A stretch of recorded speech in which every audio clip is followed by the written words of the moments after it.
showcasing local talent, professionals, and everyday people making Salt Lake City what it is today. It's time for another episode of the I Am Salt Lake podcast. Welcome, Salt Lake City, to episode 114 of the I Am Salt Lake podcast. My name is Chris Hollifield. I am your host. Welcome to my show. Welcome to the podcast all about Salt Lake City. IamSaltLake.com is the website. You can head on over there. You can find all the previous episodes, stream them right there, download them. Links for iTunes, Stitcher Radio, Mediocre Radio Network, all right there online so you can connect and get involved and find out what this podcast is all about. This episode, I sat down with comedian Jacob Leigh. He's a great local comedian, had a great conversation.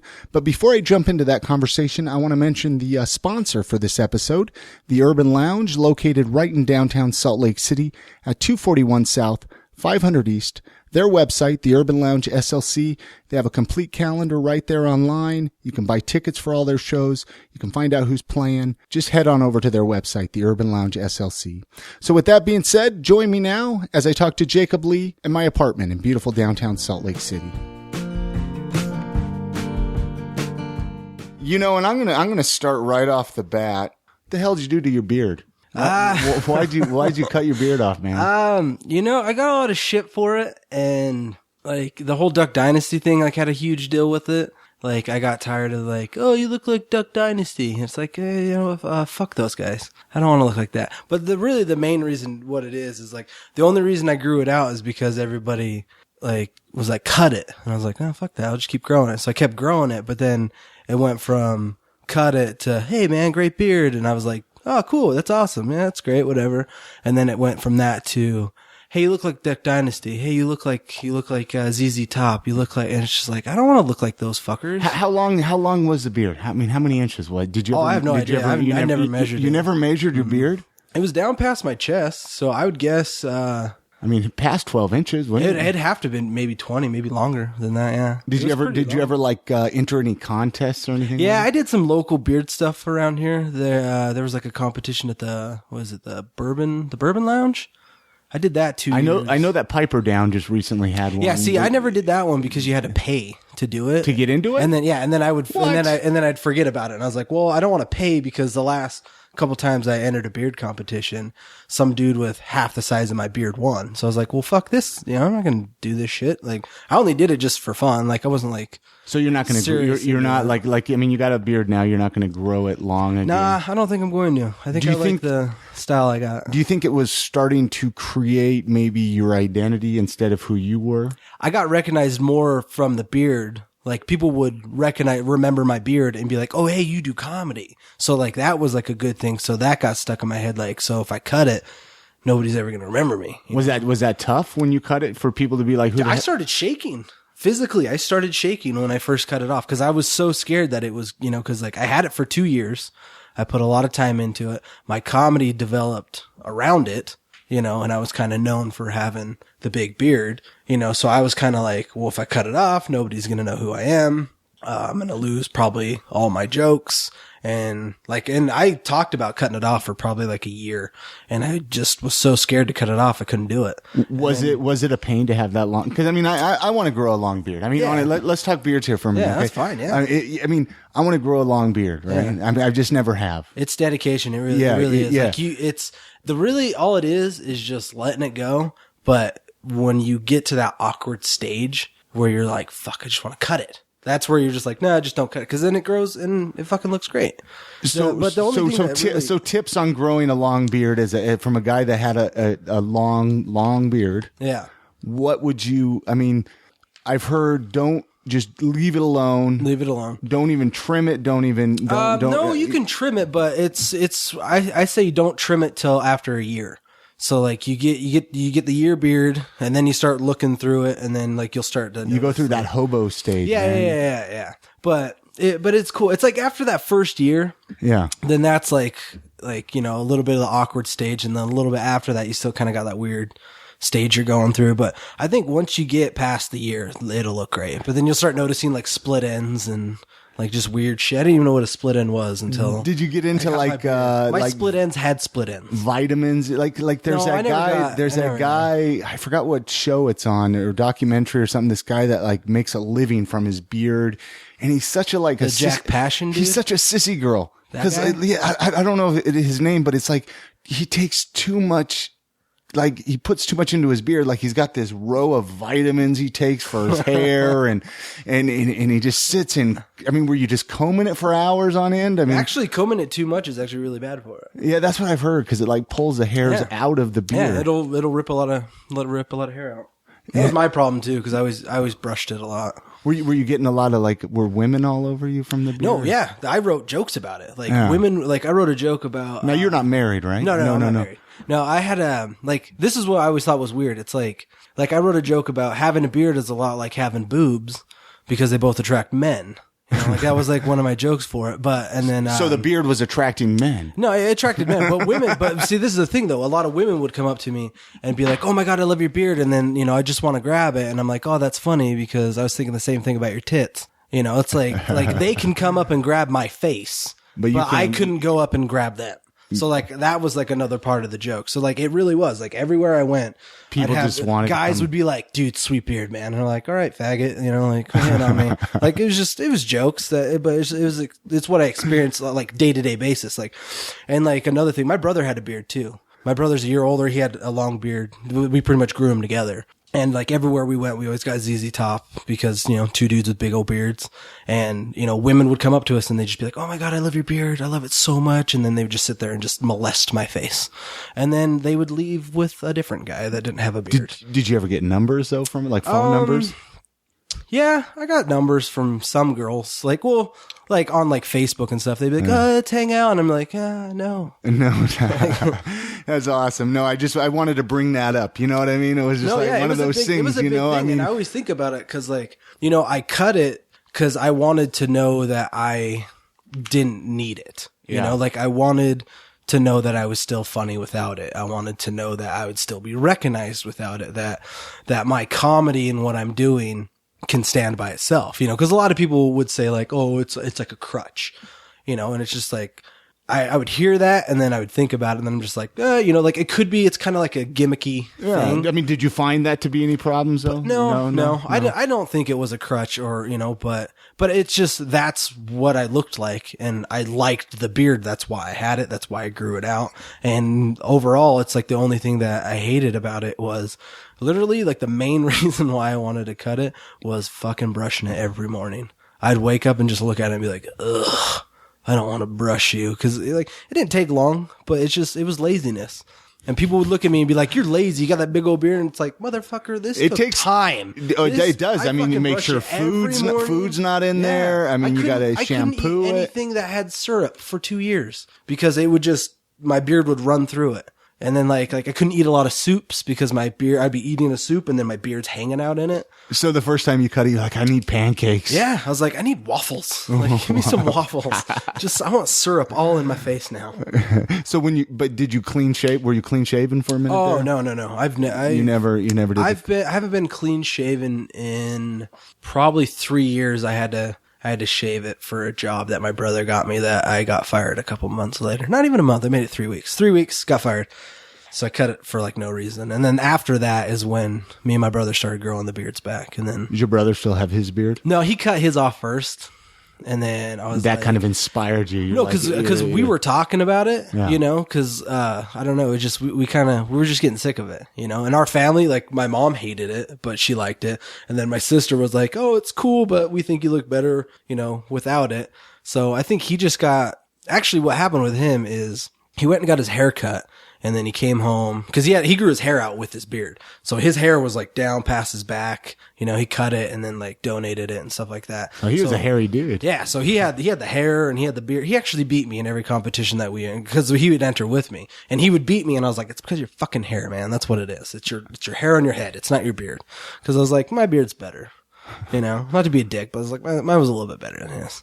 Yeah, definitely. Yeah, but like, I think mine was just like, I don't know, he cut his weird. Like, he cut the sides down or whatever. But, so you didn't cut any, you just no, I would cut I'd cut the bottom and I would trim some of the sides so it wasn't like crazy. Did you go to any, like, the local barber shops to have them cut your beard? I mean, yeah, I went to Ray's barbershop. They pretty good beard. And I had them shape it once, and it, was it worth it? It wasn't worth it. It wasn't worth it at all. Cause he hardly did nothing to it. I was just like, I could have done that at my house. Like, but I had to do it, you know, just to see if it would have made it better. It didn't, but I've always wanted to go to one of those barbershops and get like a straight razor shave. I got one of those once a long time ago. I don't like it. I just don't like shaving my face. That's the thing. That's like, I think it's like my dad always had a beard.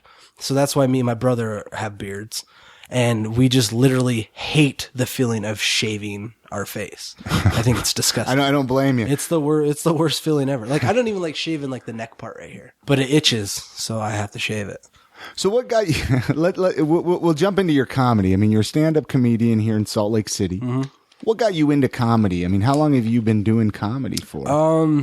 I've been doing comedy just over 4 years, and I started in Salt Lake, and I've always pretty much wanted to do it. Like, I was, you know, I think it's just like mostly every comic. Either they were always the funny kid, you know, growing up, or they were just the goofball in the group, and then somebody was like, hey, you're kind of funny, you should do stand up. And that's pretty much how it started with me. Like, I always thought about it for a really long time. The job I had before I started doing it, a bunch of guys, I'd literally have a group of people at work, and I would just tell them jokes. Yeah, I wouldn't tell them, I would just tell them stories and they would laugh. And then one guy was just like, you should be a comic. And I was like, yeah, what? And then like nothing ever happened. But then I would always, my sister would throw parties with all her friends and stuff. And then she'd invite me, and I'd always tell her like weird stories that's happened, you know, living in Salt Lake, of just mostly homeless people, you know, because I guess I fucking attract them somehow. It was the beard. Yeah, probably. But it was always just like really weird stories of like homeless guys flashing gang signs at me and then walking away, or I don't know, just weird stuff. So she'd be like, oh, tell my friends that story. And then I'd tell them, and then just everybody would laugh. And then I think it was after one party, she was like, have you ever thought about doing stand up? And I was just like, and then I think that's what finally brought it out. And I sat down, I was like, yes, I've always thought about it. I've always wanted to do it. Like, I was always inspired by like Jim Carrey and Robin Williams and like all these other guys, you know. So those were some of your early role models. Yeah, when I was like in elementary, you know, it was like Jim Carrey and like Robin Williams were like, those like were gods to me, you know. And I still, you know, love Jim Carrey. Like, I love that dude. But it's like, those are the guys that I was just like, I want to be like that. Like, yeah. I want to, like, that's fun. Fuck this. Like, this, getting a job, that's stupid. I don't want to do that. I'd rather just have fun and make people laugh. So where was the first place you got up on mic? I mean, I'm assuming it was like an open mic night. You just went up there for a few minutes. Yeah, it was an open mic night. It was here right after, the Wise Guys at Trolley Square. They opened right when I started. They opened that one. So it used to be at the West Valley one, and then they opened the new Wise Guys at Trolley Square, and they had the open mic there. And that was the first time I got up, was there. And it took me a really long time to get on stage. Like, I probably wrote. So you would go to a few open mics. I used to go. You didn't go to like the first one and hop up on stage. No. I used to go to the ones in West Valley and hang out there and see kind of how it works. And then I would get stage fright and get nervous. And then finally they moved it over to that one. And then I kind of stopped, and then I started going there again. And I was looking again to see like how it works and how I wanted to do it. And I was so stage fright. Ever since I was a kid, I've always wanted to like perform and like do stuff. And like the only thing I could ever do is interrupt my teacher. You know, like I could just blurt out. You don't, I mean, I've seen you on stage. You don't come across that you have stage fright. Have you kind of conquered that fear? I've conquered it. Yeah. Like I'll get nervous sometimes, but I think I've found where I can be comfortable on stage. What do you think how did you get there? What do you think it was? Just time and time again? Just confidence in myself and my material. It's just like everything that I say, you know, I've learned to, you know, if you show any fear in what you say, people will be like, ooh, or moan at you, you know? So it's like, if you just say something in confidence, like, yeah, I said that. What are you going to do? And then either they can moan at you, not say anything, or laugh. And I've learned that those are the only responses that I can get. So So it's either get a laugh, or if they moan, who cares, move on. So it's just, I've learned, like, when I first started, I was literally hanging out with a buddy, and I was like telling him, like, man, it's open mic night tonight. I've been trying to get up for like a year. It took me a year to get on stage. Like, I just wrote material and never got up. And yeah, so we were hanging out one night. Like, it was a couple hours before open mic. We were having a couple beers, and he's just like, he's like, let's have a couple beers. He's like, I'll take you. Let's go. And I was like, no, man, no, I'll do it next week. That was my thing. Oh, I'll do it next week. And he's like, no, man, fuck. He's like, get up now, or you're never going to know.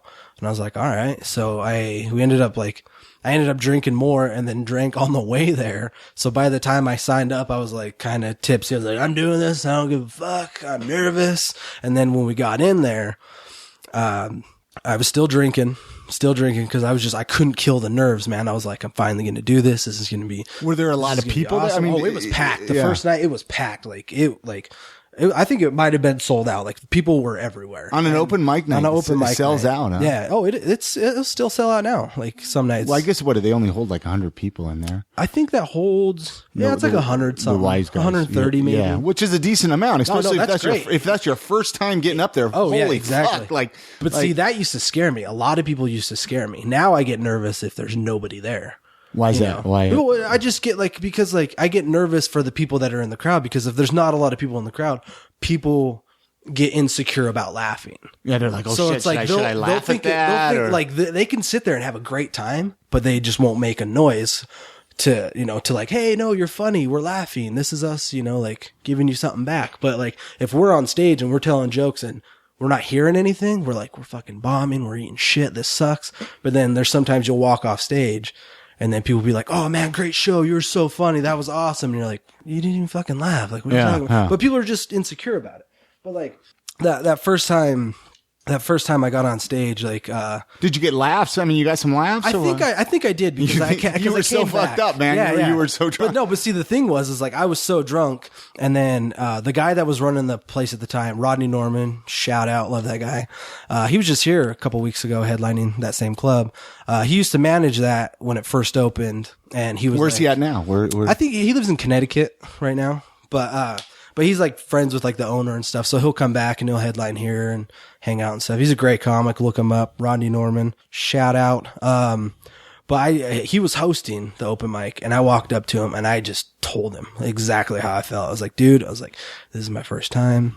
There might be a chance when you say my name that I might turn around and just walk out.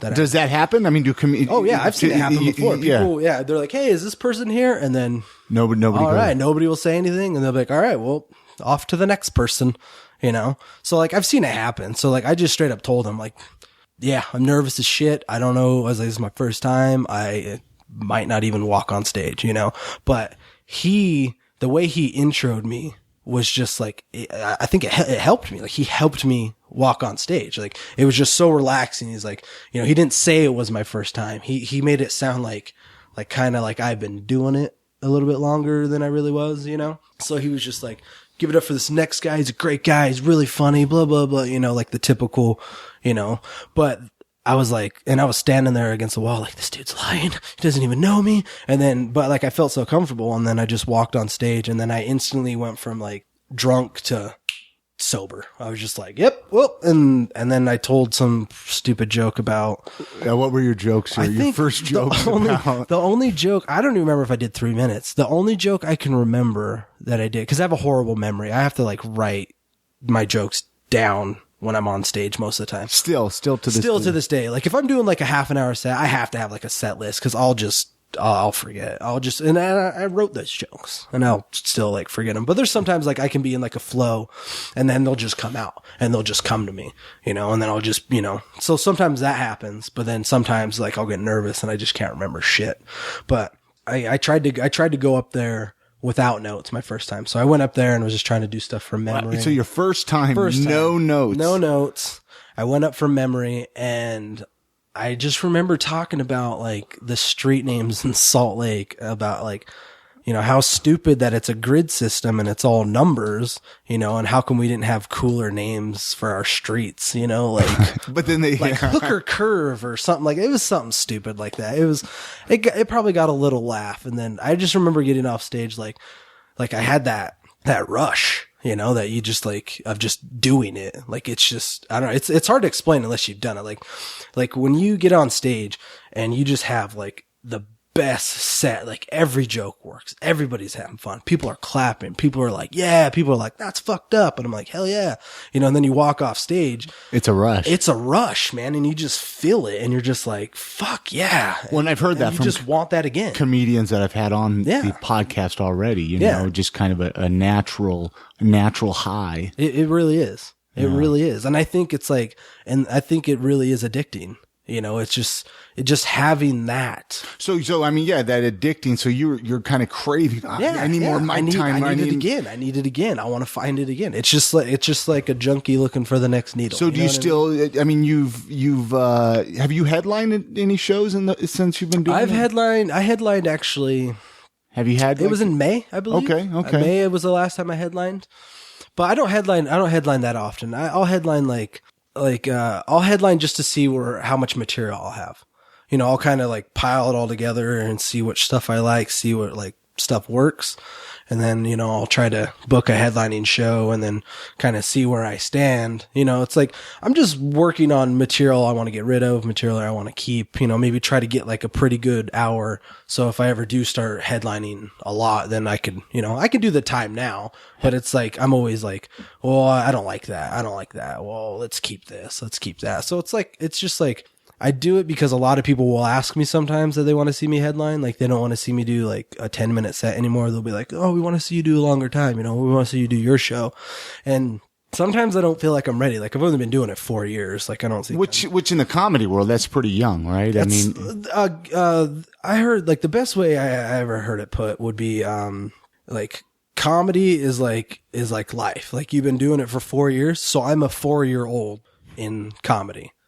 So it's like you, as the years go by, it's like you just growing again, So once, like, if you ever get to like 17, 18 years, you're almost adult in comedy, So like, it's just, I heard somebody put it like that, and I kind of like, I kind of liked that. It's kind of depressing though to think about, to be like, holy, I need to put 20 years in before I'm an adult in comedy. But see, I've been doing it 4 years, and I'm already getting I've been getting tons of attention my whole career just here in Salt Lake. Have you performed outside of Salt Lake or Utah? I've done Wyoming. I did the Rocky Mountain Laugh Off, was like a local comedy competition here. I've done New York.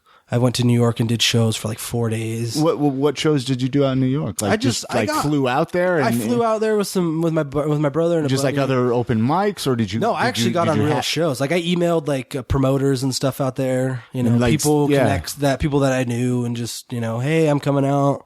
It was more of like I booked one show and I was like, well, let's make a vacation out of it, So it's not like I fly out there for a show and then come back and the show sucked or something, So like we booked it as just like a trip. Just to go. Did the shows help pay for the trip at all? Did you make any money from it? It was more of just like meeting people in New York. So it's like I met tons of people in New York and other people that like promote shows. So it's like if I ever want to go back, there's chances that I can get on shows and stuff like that. So it was really more of just a little bit of networking and just kind of doing that. Just it was for fun.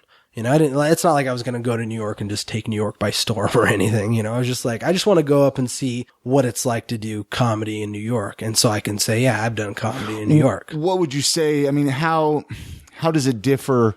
Like you went to New York, you're from Salt Lake. Salt Lake City's the only place you've done stand up before you went to New York, obviously. Yeah, I did like Wyoming and then I did New York. What's the difference? I mean, when between performing comedy in Salt Lake versus New York? What was the biggest difference for you? The difference for me is like I'll say like horrible things, like I'll talk about some horrible stuff. Pretty dirty guy. Not dirty. I wouldn't say dirty. Just like, I don't know, edgy, I guess people would say, or do you think people accepted it a little bit easier in New York versus Salt Lake? That's the thing. Like people in Salt Lake I've gotten huge responses from like a lot of like, I have a joke about finding a baby on a hike. And it works here. I think I remember that joke. It works here every time I've ever done it in Salt Lake. And then when I went to New York, I was thinking like, man, they're going to love all this horrible shit. They're New Yorkers. They've seen it all. They don't fucking care, So I was like, this is going to be great. And then I do that joke about finding the baby on the hike. And then this guy, like in the back row, he's like, oh man, that's so fucked up. Isn't that fucked up? I can't believe that's fucked up. I was like, what? So you almost have to learn your crowd. Yeah. So I was just like, whoa, like, and there was like, and like nobody laughed at it. Like everybody was just like, oh, and then that one guy was like, oh, it's messed up. And I was just like, holy shit. I was like, that kills in Salt Lake. Like that joke, like usually gets like a pretty big laugh. And then like when I walked off stage, I thought I had like a horrible set, but then like the manager of the club was like, dude, he's like, man, I liked all your stuff. That was great. Because they gave me like the check drop because I was, like the new guy on the show. So it's like, so everybody got good spots. I got the shittiest spot, but I did better than the guy that went before me that had a way better spot than me. Like that dude went up and just ate shit the whole time. And then I go up when everybody's looking at their tickets and I got more laughs than that guy. So I was just like, I was like, I can't be too hard on myself. I was like, that was like my first experience in New York. I was like, that was cool. And then like the other shows were just like kind of the same, it's like you have to work a little bit harder, with those crowds. Versus like Salt Lake. Versus here. I mean, they see a lot of shit. What is what do you think of the local comedy scene, like the local comedians? I mean, they've been pretty supportive of you, I guess. I mean, it looks like you've gotten a lot of support from the local comedy scene. Oh yeah, the comedy scene here is great. It's a tight niche of of friends. Everybody's nobody's really. But you didn't know really any of them before you got into comedy, right? No, I didn't know any of these guys before I got into comedy. Like everybody, yeah, it's pretty much everybody I know now is like I still have all my other friends, but it's like my friends. No, you got rid of them. Yeah, but no, my friends. I don't need you guys. I got the comedy guys. Mostly comics. Yeah, and it's because we hang out together more than our friends, so they just become new friends. Yeah. So that's everybody here is great. Like there's not a comic in Salt Lake that I could say anything bad about. What about like Utah County or Davis County? You ever performed in any of the, I mean, just because they're a little more conservative in those areas versus Salt Lake here. I've never did Davis County, like up in Layton. Layton, Ogden, I've never Ogden Wise Guys or anything. I've done the Ogden one. Yeah, I've done the Ogden one a lot. I love Ogden. Ogden is like probably like my favorite stage in Utah. Yeah, well, I mean, I guess Ogden's a little less conservative than like if you get in the middle areas of Davis. Well, I guess Ogden's not Davis County, is it? No. No, see, Davis County is like Kaysville and well, that's what I was wondering what because some of those people can be kind of like Utah County, a little more conservative. I did Utah County a long time ago when I first started. It was probably within my first year. And where'd you do it there? They used to have a Wise Guys down there. They had a Wise Guys in Provo? They had a Wise Guys and it was in Orem. Really? Mm-hmm. I did not know that. Yeah, it was right off the freeway. It's like the university. I wonder why. I mean, it wasn't making it. Or I don't think it was catching the crowd. I mean, see, I lived in Utah County many years, and I mean, it's progressed, but they definitely have a different crowd. Yeah, there. it was. I liked it though because it made me realize that. Did you clean yourself up a little bit? You can clean, yeah. You can. It's a lot easier. Guy Seidel, he's been on the show before. Yeah. I've had Guy. He told me this. Like he's like one of the first guys that I opened for. Like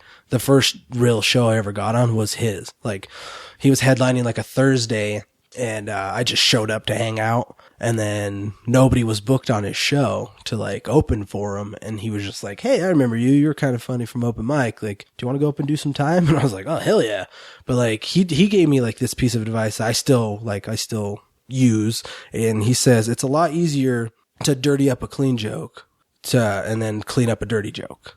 So it's like you can write a clean joke and you can dirty it up all you want, but if you write a dirty joke, there's like no way to clean it up. Yeah. So like doing stuff down in like Orem and stuff, it's just like I always thought of that. It's like, just writing. It helped me write smarter and not take the easy way out on stuff. Well, because I mean, I love crude comedy and like just really, but then there's also like Jim Gaffigan and stuff like that. Yeah, like it's great. It's great. It's like he could be funny without all the dick and fart jokes. But see, I think you just have to be a certain kind of person for that. Like to pull that kind of stuff off. Like me, I just look like a scumbag. And if I started talking about like food the whole time, or, and they'd just be like, who the hell is this guy? So I think it's like, it kind of does go with the way you look and your appearance towards people, because when you're on stage, you get judged every 15 seconds. You think so though? Huh? Yeah. People are looking at you, like even if you walk on stage and you're not even saying anything, half that crowd is already looking at you and finding things that they don't like about you. Just judging you. Just the whole time. You mentioned Guy Seidel. Yeah. and obviously I, don't mean to put you on the spot, but who are some of your favorite local comedians? People, and I'm sure you might forget a name, and so, I might forget a name, but just people to keep an eye out for, and people listening. Let's see, Jackson Banks. He's been in the scene for probably about a year, a little bit longer. He's phenomenal. The dude is brilliant. I know there's a lot of new comedians. He's like a newer guy. Him, it's like Jackson Banks, Wallace Fetzer, those dudes. Every time I see him, Dylan O'Neill, he just these are new names. Yeah, all three of those guys, great. Christian Piper, I love that. Mike Grover, he lives up in Logan. Like every time I see these guys, they make me like, God damn, I need to write. Like I need to write better. I need to write smarter. They're clever and they're just phenomenal. I love those are probably the newer guys that I really, really enjoy seeing. What about some of the old school favorites? Do you have? I love Guy. I love watching Guy do crowd work. Like that's like I tell him, I was like, you just need to stop writing jokes. You just need to fucking make fun of people. Like that's all you need to do. And I haven't had a chance to go see one of his headlining shows. I haven't had a chance to see Guy. Like he writes great jokes, but it's like, but I love when he can just fire off at people. Just, you look like, and then instantly have a reference for it. It's just like, it just comes to that guy. Like, I love watching him, like, just do that. Just sitting there and just picking on people and just giving them shit and just, oh man, it's like, I wish I could do that when I watch him, it's just like, man, I wish I could just look at somebody and be like, you look like this. And then you could get there. Yeah. Oh yeah. He's been doing it. I think I started like a year after him. So I think he's been like, he's just over a year ahead of me, but I can't do the crowd work thing. I never. Where would you like to see yourself go as a comedian? Where would you, I do want to become a headliner, and it'd be great to become like would you like to tour? No, I would love to tour. Yeah. And I think that's why I focus so much on just writing jokes and getting rid of stuff. Cause I'm trying to create like that good hour that I have to where like, I want my show to be like nonstop, just boom, laughs the whole way through it. Do you have an hour now? The last time I headlined, I did like an hour and 5. Is that pretty tough to get to that point? Oh, dude, yeah. And like 20 minutes of it just sucked. Like it was just like, I'm just kind of pulling out all the stuff I have, seeing what I got, So it's like, so I was thinking from that last set, I have a pretty decent 45, but it doesn't like destroy, but like I have like a lot of good jokes that are really strong and solid. But I would love just to get to that point to where I have 45 minutes that I can just be on stage. And then when people leave, they're like, man, I couldn't stop laughing the whole show. Like that's what I want, like I eventually want to I want to go to LA, do some shows out there. Cause I know a lot of people out there, get on some shows, see what I got, maybe eventually move to either New York or LA. I'm thinking more LA because I hate snow. Yeah. Oh, yeah. So, Southern California, you can't beat the weather. So I'm kind of thinking more of LA, and I think more of the industries out there, which is sad, and I've talked about this on the show. It's like I hate to see. It's like, what would it take to make Salt Lake so comedians could be successful? Yeah. I mean, is that possible? Could a comedian be successful and live in Salt Lake and make it? I mean, just, I guess, use this as your hub and travel. But yeah, you could live here and you can travel all over. But then I guess you're not really living here. You're traveling. Yeah, exactly. But you could still travel and live here or whatever. But I think I think it would just be great for me to be in LA just to be able to get in front of people, that, maybe somebody in the crowd could be like, this guy kind of has something, maybe get noticed that way. Well, you would definitely have more mic time in a place like LA. Yeah. I mean, I'm sure that there's, pretty much, for starters, an open mic every night of the week. Yeah. See, and versus here, there are very few. I mean, yeah, there's not a ton of, but it's still great stage time here. Like, cause when I first started, I was just like, I got to move to LA. Like, that's why was my mindset. You were just ready. I was like, your bags are, I mean, so you knew right away, boom, this is, but one thing I noticed too is, Keith Stubbs over at Wise Guys, he's a very big supporter of local comedy. Oh yeah. And props to him for that. Yeah. He's the reason why there's so many names coming up in Salt Lake right now. He's the reason. And he's the guy that and I don't know if you're going to time. find that in other cities. Yeah. And see, that's the thing too. Like, that's one thing that scares me. It's like, I've developed so much in the 4 years that I've been doing comedy in Salt Lake because Keith gave me great stage time, and I've got to work with like great comedians, like. Is it because, do you think he sees the potential in you guys? Yeah. Is that really what it is? He really sees, like, he'll see the guys that are taking this serious, and it's not like just a hobby for them. He sees these guys that are actually doing it because he's a comedian himself. Yeah. Yeah. So when he sees that, of course he wants to support us. We all live here. The club, he's had the club here for like 17 years, and it's been a while. Yeah. And then he's had the one in Ogden forever. And before that, he had a club called Laughs in Ogden. So it's like, he's been known. He's like, if there wasn't a Keith Stubbs here, then there wouldn't be a comedy scene that's this big, that's bringing in, he brings in huge names. Yeah. Who are some names that you've had a chance to open for that? Any real memorable? I got to open for Bobcat Goldthwait. Oh my God! Yeah. How was that? Oh, it was great. Bobcat it was probably like 2-3 years ago. I was like fairly. Oh, wow! Yeah, so you were fairly new. Yeah. How long did you have to open up for him? I think I did like maybe 5-10 minutes or something like that. I got reviewed on that show actually. Who reviewed you? Somebody. I think it was like City Weekly. Really? Yeah. It was a horrible. Which Wise Guys was it? It was the one in West Valley. Okay, yeah, because they're different. I noticed almost different crowds at each one. Yeah. At each Wise. Yeah, like a lot of younger kids at the downtown one because I think like the college and the whole scene down here. But yeah, I gotta open for Bobcat. And now, when you opened up for Bob, did you get to hang out with Bobcat? Yeah, did he give you any feedback on your set? He gave me one line in my joke and a little bit of advice where it was like, before you do the punchline, you got to come up with something to raise, to kind of like bring it up and then hit him with the punch. Like I had this joke and I was telling him, I was like, I don't know how to get it to work. Like it works, but it doesn't. I was like, I could think it could be better. It's about like this guy. It was about like ugly guys dating hot chicks, and how guys get upset about it. And then like the thing about it was like, everybody's like, oh, he has money. And then I'm like, no, when I see that, I'm like, he's probably a really nice guy, but she probably has AIDS. Like that's the joke. So he gave me the line where he was like, you should just say that the guy she's with is a really nice guy. That was the line he gave me. And I still use that joke. It's like one of my best jokes. And is that pretty normal for comedians to give tips like that to each other? I think you have to like the person. They have to like you to want to. Because they'd have to like you to give you something.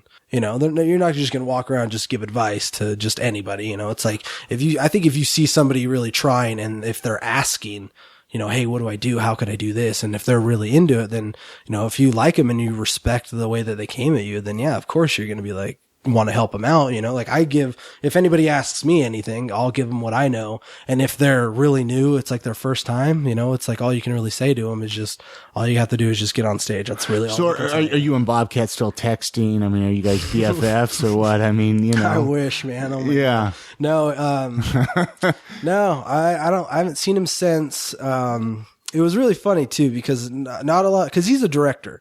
And that part of his career is growing great. And, I think he came here, it was when that whole writer strike happened. So he was traveling doing stand up. And when he came here, I think the second show, it was the second show, there was like maybe 20-30 people. And he was like laughing about it and saying, he's like, I'm okay with this the way it is because my other career that I got going on is great. I'd rather have that being big instead of my comedy being big. And then he just started joking about how he's like, God, he's like, there's like nobody in here. He's like, we could just have a fucking pizza party and I can just sit down and we could all just bullshit at his show. There wasn't very many people. Yeah. So he's on stage and then he starts laughing about it. And then he actually is like, no, I think I'm going to order pizza for everybody. And he got on his phone, put it on speakerphone, called this local pizza place, ordered like a dozen pizzas. What, I mean, was he a splurger? I mean, was it shitty like Big Daddy's Pizza or was it like? It was like probably Domino's or something. No, and I don't even mean shitty Big Dad. Yeah. Big Daddy's is good. Yeah. Sorry, Big Daddy, if you're listening, but you know what I mean? Like, what did he get some really good? I think it was like Domino's or something, or Pizza Hut or something. But it was funny because like the lady asked for his number and he's on stage and there's all these people, like the people in the crowd. And then he's like, actually, I don't really give out my number, but fuck it. And then he just like, here's my number. And she's like, yeah, it'll take 45 minutes. And he's like, oh, good, because I'll be off stage in 45 minutes. What's the name of Bobcat? Yeah, I wonder if they recognized him at all. I don't think because he doesn't talk in his normal voice or that. Yeah, he doesn't. He didn't do the crazy voice when he was on the phone. He still kind of does it, but it was funny too because like everybody was just dying and laughing, and then I think everybody forgot about the pizza. And then it shows up. And then it shows up. Just walks in. 2 slices each, everybody, right? And we just all bullshit and had pizza. I was like, that's the funniest thing I've ever seen happen. And this is when I was like, yep, I want to do this for the rest of my life. I don't care whatever happens. Like this is what I want. Well, it's like you're living your dream. You know what I mean? Like it's like you could stay a young child. You're, not that. I mean, we all want to grow up. We all want to mature and become adults. But I think it's important to stay on to that little, that Peter Pan. That you got to hold on to your dream. You know what I mean? Like I think we get stuck in these office jobs, and it's like, these really horrible situations, and we die inside, man. And I see that as I get older. I mean, I don't know how old you are. 29. You're still young, See, I'm 35, and it's like life becomes depressing very easily if you let it. And that's what I see that in comedians, and it's like, gosh, I'd love to get into comedy myself, just because you can have a good time. Yeah, and it's a huge outlet of like what's going on in your life, and you can talk about it. It's like it's therapy without, actually somebody giving you advice. It's like you just telling people what's going on. And if they laugh, it's great. If not, then you're like, fuck it. Like, so you're 29 now, you said 4 years. So about 25, you got into stand up. Yeah. Do you think you could be too old to get into stand up? Do you think no, actually Seinfeld started when he was 25. Well, no, I mean, So that's young in my opinion. Yeah. But do you think like, say a 50-year-old guy wanted to get into stand up, do you think he has a shot at it? Yeah, I don't see why not. I don't think that there is actually a time limit on comedy. Because I hear that from people. Like, they're like, oh, I got into it so late, and they're like 30 years old. And they're like, I need to quickly, do all this, and it's like, can you be too old to get into it? I don't. I mean, why? Why? I don't think you can, but I think it just depends on like how much drive and how much you want it, like how much you work for it. Is because like I started at 25 and I was just like, well, yeah, like 24, 25. I can't remember. Yeah. About that age. Yeah. And then I still think like, like I'm like, man, I fucking should have did this shit when I was like 16. I should have started like maybe 18. Like I wish I would have started back then. But you could say that about anything. You could say that about a musical instrument. You could say that about. If you think about it, it's like, maybe what if I did start back then and I wasn't as ready for it as I was when I started? Would I still be doing it to this day? So it's like, I think everybody starts at the age that they start for a reason. So it's like, I think I started at my age because it was the perfect time. You were ready for it. I was ready for it. It was a perfect time in my life. I lost my job. I was like, yeah, fuck you guys. I don't need you. I'm going to be a comic. What? Yeah. It doesn't sound, it sounded great, but it's not as magical. Has your family been pretty supportive of you doing My family's been comedy? very supportive. I mean, do they come out to any of your shows? Yeah. When I had Does that make you nervous though? Like your family's in the audience? No, because I have jokes about every single one of them. My brother's probably my biggest supporter. When I first started, he used to come out all the time, and support me and, laugh about me, about just whatever I did. And, when I get off stage and, when he tells me, he's like, man, you've gotten better. Like it's like the best feeling thing. Yeah. It's like the best feeling that I can ever hear. You guys pretty tight, you and your brother, pretty close. Yeah. Now that we've gotten older, I think so. Like he's still kind of a dick, but I don't care. I love him. But my sister was like probably the main reason why I got on stage, and her and my brother-in-law, huge supporters of what I do. And, they try to come out and see me whenever they can, but they have their life, they have their kids, they have their jobs and everything like that. Like my brother can just come out whenever he just doesn't have a son. So it's like, I think that's why my brother's there a little bit more. And my mom would come out more if I would tell her about it. I just don't tell her. You just don't tell her. No, I do. Like cause she lives in Ogden. So if I do Ogden, I'll hey, I'm in town. What's up? Do you put her on the guest list? And yeah. Sorry, Mom, you got to pay. Mom, you got to pay for this one. But, like, I'll do that if she wants to come see me. Like, my closing jokes about my mom, like, calling me a son of a bitch.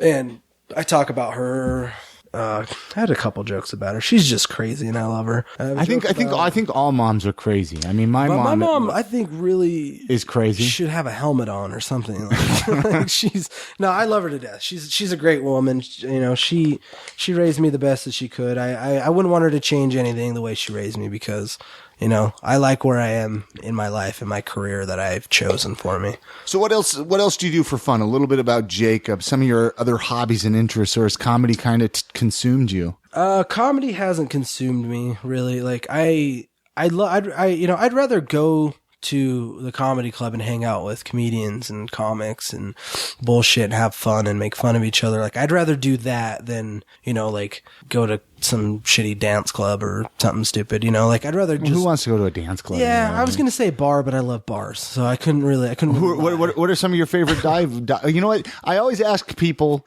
favorite restaurants, which I will ask you, but I've never favorite bars in Salt Lake. Are you a dive bar person? I'm a dive bar kind of person. I love the dive bars. Like I don't like the big popular ones that are packed. I hate it. I can't stand it. Like my favorite bar actually is Murphy's. Oh, favorite bar in love Salt Murphy's. Lake. I love Murphy's. They used to know me there because I used to go a lot. Jacob, yeah, we have a seat here for you. There's your beer. Oh, thanks. I used to go there and watch the Jazz game all the time, but now it's I'm just trying to save money. So I don't go out drinking at bars can get expensive, man. But that's why I like Murphy's. Like they got, you know, big freaking pints of beer for like $4. So it's like, it's not too bad, you know, there, but it's like, but I love that. That's probably my number one favorite bar is Murphy's. And then, I really like the Jackalope because they have really cheap stuff too. They have like dollar beers. So like, I love that place. And then, my other place, during the day is like my ex-wife's place or whatever. During your day drinking. If I go day drinking, that's the place I like to go. If you wake up at 10 a.m. and or Twilight. During the day, those are great. At night, they're fucking hipster central. That is why I love living. I mean, Twilight is what it's right there. Right down the road, man. Stumble down there and then Twilight. I'm even closer to it. I'm like literally right. Like I could jump a fence and I'm there. Like, really? Yeah, that's how close I am to that bar. I love the free jukebox at Twilight. Yeah, you know what I mean. I love that place. Did you go there back when you needed? Remember when it was a private club for members, and did you get the membership card? No, there was like the old library card. Yeah, that was their membership card. It was awesome. It was like with the raised names and the private club for. So what do you like about Salt Lake? What do you like about living? I mean, you live downtown here, right? I mean, we're actually probably pretty close neighbors. Yeah, I live really right down the street from you. Like, it took me 2 minutes to get here. Yeah. So what? I drove because I'm lazy. Yeah. Well, I think that's why we all drive here. So, I ask this of everybody I bring on the show, just because we're Salt Lake City podcast. What do you like? I mean, you got to like something, obviously, if you still live here. Yeah, I love Salt Lake. I love that it's it's a big city, but it's a small city at the same time. It's like it's big, it's great, it's open. There's a lot of stuff downtown to do. I love that you can. Well, it's hard to get bored here. It really is. You have to be an idiot to really get bored here. Like there's so much to do. Even if you could go out and go to bars now that, that there's not memberships, and you could just go into bars and go bar hopping and run into people, and just even walking around downtown, even on Main Street on a Friday, Saturday night or whatever, or even a Sunday, you can just run into people and just. Well, that's what I love about it. Cause it's like, I might not have anybody to hang out with, but boom, I go to a bar and there's like a huge chance. Yeah. Oh, hey, Chris, what's up? And then all of a sudden, boom, and that's what I love about it. There's a friend that's already there that never called you when you live right around the corner. What the hell didn't you call me for? I would have came out for a beer. So, So what about eating places? You eat out much at any of the local cafes or restaurants or anything? Yeah, or what do you? Let's see. What's my? Again, another standard question I ask. The Bayou is probably one of my favorite places to go. I wish I lived closer to that, because I would literally probably go there every day. They got a lot of good beer there too. A lot of good beer there. They have a huge variety of beer, and their food is amazing. Yeah. Try the wings dry rub with a little bit of blue cheese. See, and that's the kind of recommendations I'm looking for, because again, people listen. And what's the other one? Poplar is a really nice. Poplar I eat Street? at bars. I don't like. Yeah, You're a bar guy. Yeah, but their food is great. Like the Bayou is, it's a bar, but it's really known for like their food and like their beer and stuff like that. But the Poplar, like they have great burgers. Like their jalapeno burger, I'd say try that. That's amazing. And what else? There's another place that I go to all the time. Gracie's has really good food. The got a good food, but I'm not into the whole dance club part. That see, I don't like that either. I don't like that either. That's why I don't go there on the weekends. Yeah, that's a day or a Sunday thing. Yeah, like a Sunday brunch. Yeah, you know. Yeah, like you go there Sunday brunch, it's great. I love that place. But like Friday, Saturday night, it's like a dance club and all the bros are out and I don't fit in with that crowd. You don't, Well, you look like a bro guy. You know? Whatever. I'm fucking with you, man. My popped collar and shit. Yeah, well, my polo shirt. You got your eyes on there and I told you didn't have to wear that. You wanted to wear it on, you insisted on wearing Their it on. Spiky hair and fucking, I don't know, there's just those big buff dudes. It's like, whatever, asshole. Get the fuck out of here. Those guys, like, I don't have nothing against them. It's just they've always hated me. So Were you picked on in high school? Oh, of course. Yeah. Of course I was. But I don't know. Like, I just, when I got picked on, I don't think it ever really, like, bothered me. Because, like, I'm not a fighter, but if somebody pushes me too far, I'll fucking hit you. Like, not like when I was younger. Not now. Not now. Now I'll probably just try to make them laugh. I'll hide all the extreme questions. Just try to make them laugh and then I'll run away. But like back then, it's like when I was a kid, I was like such a hothead and just, shit was going on at the time in my life. And I was just like, I didn't give a fuck. It's like, I'd throw a book at you and run away. Like I'd throw the biggest book I could find, chuck it at your head, and then I'd run away. Like, that's what that's the kind of kid I was. I was an asshole kid. I didn't give a shit about anything. I thought everything in life was bullshit and school was a joke and it was easy. Like I went to school every day at like noon. Like you were one of those kids. I was that kid. Like I never smoked weed. I was never like a pothead. I used to skateboard when I was younger, but it's just like, it was just mostly that, I could wake up at noon and go to my other classes during lunch and be like, oh, hey, I slept in. What did I miss? And they would tell me what I missed and tell me what I had to do. Your teachers would. Yeah. And then I was just like, and I'd be like, oh, all right. Well, all I have to do is read this and do this. And this is what I missed. And then I would do it. And then, it was fucking easy. So I was always like, this is bullshit. And then getting picked on and having to deal with like, shitty rich kids that, they had such a hard life because their parents didn't buy them a car or whatever. And then they would just pick on nerdy kids because, they wanted to finger a chick or something. I don't know. Whatever happened back in high school. So how can people find you online? I know you're pretty active on Twitter and Facebook and stuff. I try to be more active on Twitter. Twitter is great for the comedy, man. Yeah. You don't suck at Twitter. I follow you on Twitter. Come on. Oh, you do? Yeah. Oh, you do. That's right. Yeah, come on. Yeah. I am Salt Lake. I follow you. I give you a few stars once in a while. That's what I'm looking for. The stars and the retweets. Let's do some of the retweets, guys. You can find me on Twitter. It's at Jacob Leigh, Leigh, and instead of a C, it's a K because obviously there's a million Jacob Leighs out there. What is the K though? Your legal or C? No, C is my legal. It's I when I created my Twitter, I was like trying to do my name, and there was like a million of them that came up. So I was just like, I'll just change the C to a K. And I'll put, I always try to get the links on the website show notes with the podcast too, so people can go there. I'm on Twitter. I'm on Facebook. I think it's facebook.com/comedian Jacob Leigh. And then I'm on Instagram and it's the same thing as my Twitter at Jacob Leigh with a K. And then I'm also on Vine, same thing. Oh, Vine. You're a Vine man. I do the Vine thing too. The Vines, I'm like maybe 1 out of 10 I think is pretty funny. What about you have a website yet or no? I don't have a website yet. I'm working on a website. I think the name that I came up with is Who's Jacob Leigh. Okay, and what about I'm sure there's like YouTube videos of you out there too. No, I actually took all those down. Did you really? Yeah. Everybody's like, you should keep those up there, and I'm like, I don't want to because I don't want somebody to be like, that dude sucks, So they're like older videos that I have, and mostly because it's shitty quality and you can't really see me, and so it's like I don't want to have a shitty video up. Like I want a good high quality video of me doing shitty jokes.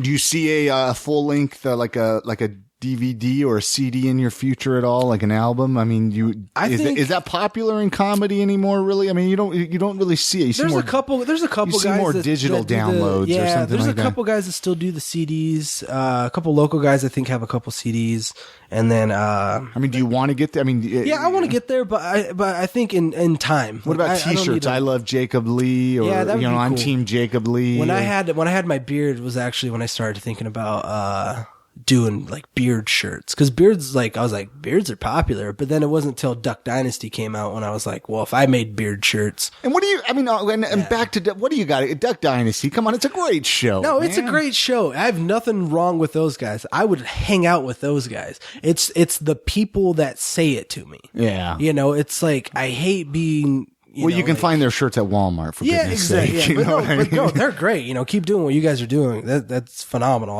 The show's great. I'm entertained by it. I love it. It's good stuff. But it's just the people that would come up to me and be like, it's just hearing the same joke over and over again. It's like being like a cashier somewhere, and then you being like a good looking girl, and then you get told 100 times a day, hey, come here often. It's like. She of fucking course. Hears that all the time. Are those space pants you're wearing? Exactly. It's just the same dumb lines, and I'm sure people in those, like the people like work at bars, they hear the same lines over and over again. And that's really all it was. Yeah. It was just them. Oh, hey, you look like Duck Dynasty. Really? Like I really look like them? Or is it just because I have a beard?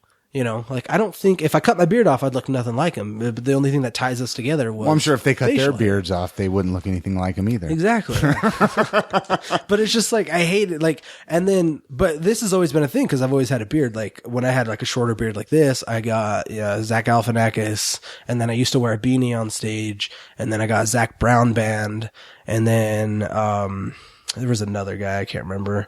And then when it got longer, it started going to like the ZZ Top, and I got Opie from Sons of Anarchy, which I liked because I love that show. Yeah. Because he wore a black beanie. I used to wear a black beanie. Beards were like the same length. I was him for like Halloween one year. But then like as it progressed, it's just like it always changed to another guy with a beard. So I just got to the point where I was just like, you know what? I hate brushing it. So fucking I'm gonna cut it off. I love it. Anything else you want to add before we close out here? I appreciate you coming and sitting down. Oh, dude, thanks for inviting me. This is a great studio. Thank you so much. Thank you so much, man. Yeah, thanks for having me. Anything else? Was there anything else you wanted to add? No, I don't book a lot of stuff out too far in advance. So if you guys just want to find me on Facebook, I post pretty active on there, and Twitter and Instagram. If you really want to get to see me with my shirt off, I post a lot of pictures like that. I get drunk. I don't know. It's weird. But if you guys like me, whatever, just follow me on that. Find me. I usually post where I'm going, what I'm doing. Awesome. So yeah. Thanks a lot, Jay. Yeah, man. Many, many thanks goes out to Jacob Leigh for coming on this episode of the podcast. I enjoyed our conversation. If you guys have any comments or feedback on this episode or any other episodes of the podcast, call the voicemail line 385-202-5926 or drop me an email at iamsaltlake@gmail.com. I'd love to hear what you guys have to say. I'd love to hear your feedback. I'm here Mondays and Thursdays with a brand new episode, so you're going to want to make sure to subscribe in iTunes or Stitcher Radio. That way you guys don't miss a single beat along the way. Got some great conversations. I got some great podcast episodes ahead, and I think you guys are going to enjoy them. Again, the website, iamsaltlake.com. I got a calendar section right there, so you can find out about what's going on in and around Salt Lake City. If you guys have any submissions for that, feel free to drop me an email as well. That's going to do it for this episode. I'll see you guys again Thursday. Hopefully you guys are enjoying this weather before the snow comes in. I know it's been some beautiful days out there, so get out, enjoy the city, and have some fun while you're at it.